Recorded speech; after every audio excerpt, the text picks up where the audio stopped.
Saraswati recording studio Hilsa.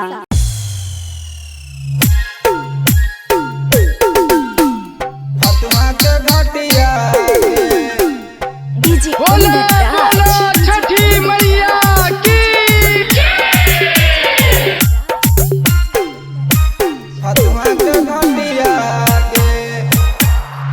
चल गे सोना पहनले पियरिया करले तैयारिया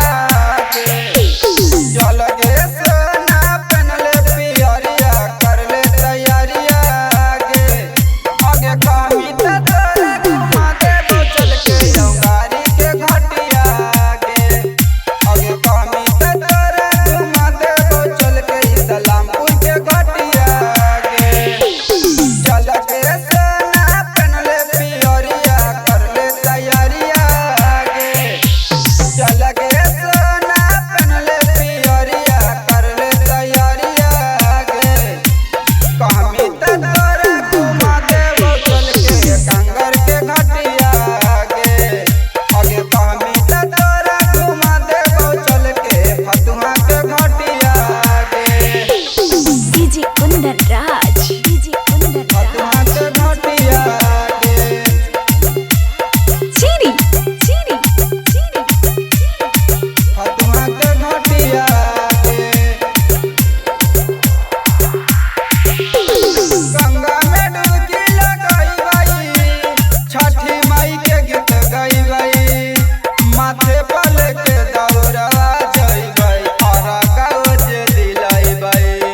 और गाउज दिलाइबै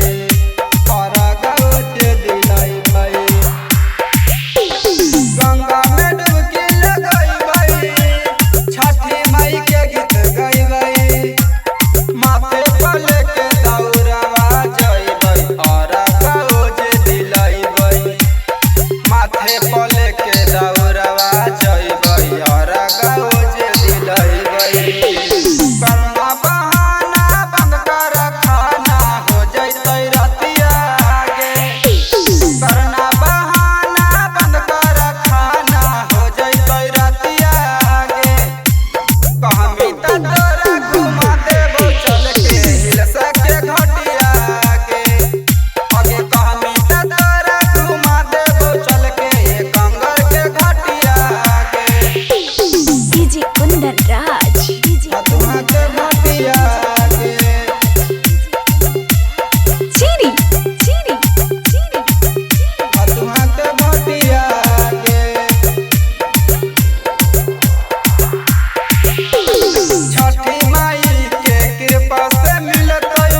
गोदी में लालन मांगे रहतै ना सुना सुने गे सोनमा घर के अंगना मांगे घर के अंगना मांगे घर के अंगना मांगे छठी माई के कृपा से मिलतै गोदी में लालन मांगे रहतै ना सुना सुने गे सोनमा घर के अंगना मांगे रहतै ना सुना सुने गे सोनमा घर के अंगना मांगे सोना राकेश कहौ गे सोनमा मानी ले बतिया रौशन गोलू कहौ गे सोनमा मानी ले बतिया कमी त